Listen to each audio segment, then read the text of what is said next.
Hello everyone, welcome to the Fix and Flux. तो आज अपने कॉलेज रिव्यू सीरीज में वीएनआईटी नागपुर चलो डिस्कस करते हैं। जितनी चीज़ें हो सकती है अपने मैक्सिमम चीज़ें कवर कर रहे हैं। अगर चैनल पे नए हो तो लाइक से सब्सक्राइब कर लेना, क्योंकि अपनी वीडियोस अपलोड कर रहे हैं कंटिन्यूसली। काफ़ी डिटेल्ड एनालिसिस है जो कि तुम्हें दिख ही रहा होगा। तो चलो स्टार्ट करते हैं। वीएनआईटी नागपुर ये मेन बिल्डिंग है उनका। इंट्रो में क्या क्या है? एस्टेब्लिशमेंट 1960 में हुआ था, 65 साल हो चुका है कॉलेज का। Location Nagpur, Maharashtra, India. Campus urban area है। इंजीनियरिंग 44th इनका एनआईआरएफ रैंकिंग है इंजीनियरिंग कैटेगरी में। मोटो क्या है कॉलेज का? Excellence in action, excellence in action is yoga.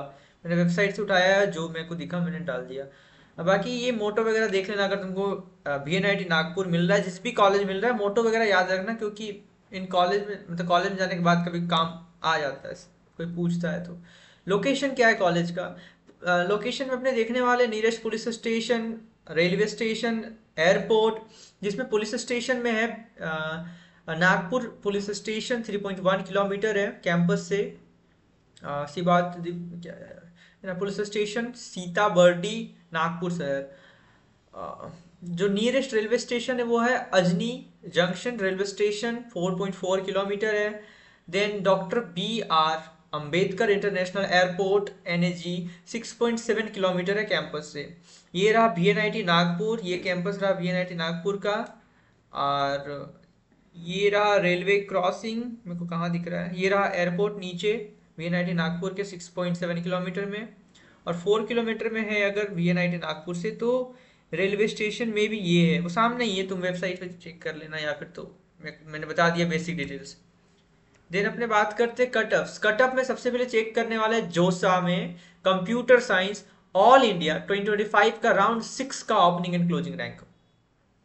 Computer science engineering other state open category gender neutral 4442 में ओपन था। एंड 6359 में क्लोजिंग था रैंक पे क्लोज हुआ था।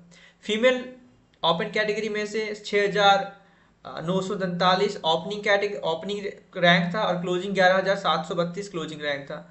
ओबीसी एनसीएल में जेंडर न्यूट्रल 1338, क्लोजिंग 2318। ये जितने भी रैंक से कैटेगरी में अगर जो सा में यूज हो रहा है तो उनका कैटेगरी रैंक होता है, ना कि सीआरएल रैंक होता है। ये ध्यान रखना, कंफ्यूजन में नहीं आना है कि ये जो रैंक्स दिख रहे हैं ओबीसी के, ये तो सीआरएल से भी कम है, मतलब जनरल वालों से भी कम है, तो इनका कैटेगरी रैंक है जिसके कारण ये देखने को मिलता है।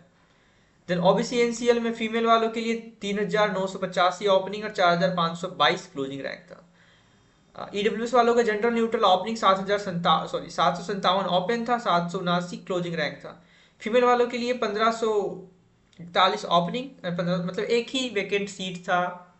सीसेप के राउंड, सॉरी जोसा के राउंड 6 में कंप्यूटर साइंस वालों के लिए फीमेल इंक्लूडिंग सुपरमेरी में। ठीक है। SC category general neutral 1120 open, 1366 closing. ST category general neutral 376, 447। बाकी चेक कर लेना एक बार तो, अगर जिस भी कैटेगरी से तुम बिलोंग कर रहे हो डाटा यहीं पे। सीसेप CSC all India 2025 round one. अपने राउंड वन इसलिए लिए क्योंकि राउंड थ्री में जाकर के कोई सीट वैकेंट बच नहीं रहा था कंप्यूटर साइंस में जनरल न्यूट्रल वालों के लिए, कभी ओबीसी वालों के लिए सीट नहीं वैकेंट था, तो कोई डाटा अवेलेबल ही नहीं था राउंड थ्री में। तो इसलिए मैंने राउंड वन का डाटा लिख दिया है, बाकी राउंड थ्री में और भी नीचे जा सकता है अगर सीट वैकेंट होगा तो देखते computer science open category home state वालों के लिए 5556 ओपनिंग था, क्लोजिंग रैंक था 6929। अब आगे चलते हैं, अपने अदर स्टेट ही देखना है ना हमें mainly. Other state open category general neutral 6363 opening था, एंड क्लोजिंग 7600 था क्लोजिंग। मतलब देखो यहाँ होम स्टेट वालों का ज्यादा कंपटीशन है। यहाँ पे अदर स्टेट वालों के लिए 6000 जा रहा है, होम स्टेट वालों के लिए 5000 जा रहा है। ठीक है, क्या कर सकते हो, कंपटीशन ज्यादा ही होगा होम स्टेट में। देन ओबीसी एनसीएल वालों के लिए होम स्टेट में 8500 ओपनिंग था, और यहाँ पे ओबीसी एनसीएल का 9455, मतलब होम स्टेट में ही ज्यादा कंपटीशन है। तो ये रहा अदर स्टेट वालों के लिए डाटा कंप्यूटर साइंस वालों के लिए। ईडब्ल्यूएस का जनरल न्यूट्रल 8541 ओपनिंग था, क्लोजिंग था 9841। हाँ, यहाँ पे ईडब्ल्यूएस वालों का कम जाता है, अदर स्टेट में होम स्टेट वालों को कुछ फायदा मिल जाता है। ये तो हो गया तुम्हें कि जोसा में तुमको क्या क्लोजिंग हो सकता है, और फिर सीसेप में कि मेरे को सीएससी चाहिए भैया, मेरे को क्या रैंक लाना पड़ेगा, तो वो हो गया। अब जस्ट एडमिशन चाहिए तुमको, बस वीएनआईटी नागपुर जाना है, तुम्हारा ड्रीम है, तुम्हारा कुछ भी हो सकता है कि तुमको वीएनआईटी नागपुर ही जाना है। तो अपना माइनिंग इंजीनियरिंग है जो कि काफ़ी नीचे तक चला जाता है, जिसमें ओपन कैटेगरी में अदर स्टेट वालों के लिए 51,949 ओपनिंग रैंक था, क्लोजिंग 52,313 था। देन फीमेल वालों के लिए 83,718 ओपनिंग था और 87,882 क्लोजिंग रैंक था। ओबीसी एनसीएल जनरल न्यूट्रल के लिए 60,086 ओपन था, क्लोजिंग 60,086 था। ओबीसी एनसीएल फीमेल वालों के लिए 9,400 सॉरी 94,772 ओपनिंग था एंड क्लोजिंग था 60,000 सॉरी 99,459। एससी वालों के लिए 1,80,000 के आसपास गया है। तो ये रहा रैंक कि तुमको जस्ट एडमिशन चाहिए, है ना, हर एक कैटेगरी के लिए, होम स्टेट अदर स्टेट। आगे चलते हैं, कैंपस लाइफ में क्या क्या है। कुछ क्लब्स मैंने इंक्लूड कर रखा है, cultural and creative clubs, innovation and technology club, sports club भी था जिसको मैंने नहीं इंक्लूड करा, भाई जनरल है, वो तो होता ही है हर एक कॉलेज में, football club this that lesson क्या, हर एक क्लब्स होता है। तो कल्चरल एंड क्रिएटिव क्लब में ऑक्टेव है, म्यूजिक क्लब जिस जो म्यूजिक क्लब है इसका नाम, ठीक है, हल्ला बोल ड्रामेटिक क्लब है, ठीक है, ग्रुप जो डांस क्लब है, क्लब कैप्चर ये फोटोग्राफी क्लब है, फाइन आर्ट्स क्लब जो कि एरेडेंस क्लब है, रेसिडेंस आई पहले से था पता नहीं, ठीक है। देन स्पाइक में के क्या है, स्पाइक में से हेरिटेज क्लब, हेरिटेज मतलब मेरे को भी नहीं पता क्या है। फिर इनोवेशन एंड टेक्नोलॉजी में क्या है, team velocity, Tesla club, design and innovation club, quizzing club, है ना, अश्लीलसा अश्लेषा, मेरे को अश्लील समझ में आया, अश्लेषा एस्ट्रोनॉमी क्लब है। मेरे को यहाँ पे कुछ कुछ दिख गया, अरे यार ये नीचे क्यों चला गया, मैंने इसको हाइड करा था, सब खत्म हो गया। डिपार्ट ये मैंने कुछ फोटो यूट्यूब से उठा रखा था, इंटरनेट में था, तो मैं इसको हाइड करने का कोशिश करा, ये जो महिला यहाँ पे दिख रही है आपको, ये 3 और 8 लिख के, बट हाइड हुआ नहीं, हाइड हुआ नहीं, ठीक है। मैंने प्राइवेसी के कारण करा था पर हाइड हुआ नहीं, इंटरनेट में ही था तो मे भी अवेलेबल तो है ही, है ना। डिपार्टमेंटल गैदरिंग वगैरह होता है तो ये कुछ इस टाइप का फोटो था वहाँ पे। कल्चरल फेस्ट जिसका नाम आरोही है, ये रहा कुछ फेस्ट, कल्चरल फेस्ट का जो सिंगर्स वगैरह आए थे वहाँ पे, 28 अगस्त 2018 का फोटो मेरे को मिला था। देन है टेक्निकल फेस्ट जो कि जिसका नाम एक्सिस है, काफ़ी तगड़ा होता है टेक्निकल फेस्ट, तुम इंटरनेट पे अगर बोलो मैं इस पे वीडियो बनाऊंगा specially.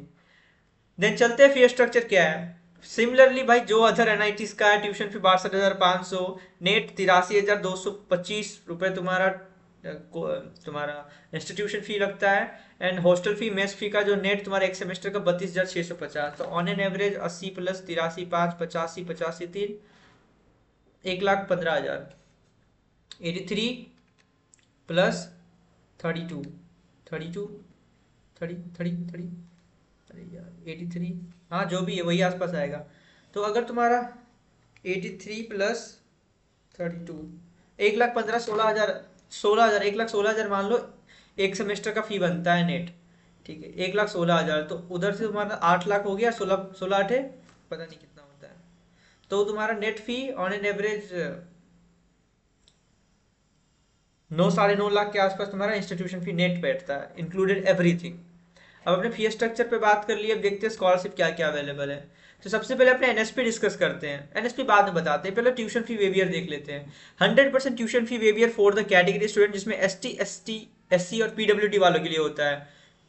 100% tuition fee revision for the economically backward students with family income is less than 1 lakh, जिसका इकोनॉमिकली ओबीसी में या फिर इकोनॉमिकली वीकर सेक्शन में आते हैं, ईबीटी या ठीक है ईबीटी या ओबीसी में भी जो भी रहता है 1 लाख तक, लेस देन 1 लाख, तो उनका family income full tuition fee revision मिलता है। और अगर वो 2/3 मिलता है उन्हें तब जब उनका फैमिली इनकम 1 लाख से 5 लाख होता है, ठीक है।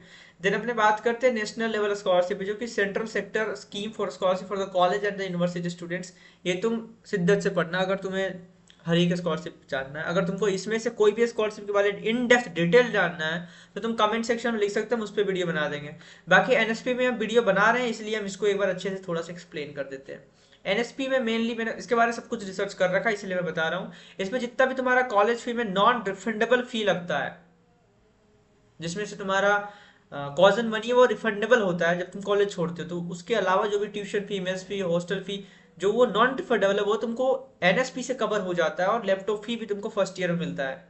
इसमें वीएनआईटी नागपुर में टोटल 70 सीट है एनएसपी से, जिसमें 63 ओबीसी वालों का है और 7 ईडब्ल्यूएस वालों का है, जिसमें ईबीटी कैटेगरी में जो आते हैं ईडब्ल्यूएस में, इकोनॉमिकली वीकर या पता नहीं कोई मतलब उन कैटेगरी में होता है। तो ये तुम एक बार अच्छे से नीचे वाला स्कॉलरशिप पढ़ लेना, इसमें कहीं डाउट हो, कहीं लग रहा है इस स्कॉलरशिप मेरे को इन डेप्थ चाहिए, तो तुम नीचे कमेंट कर सकते हो।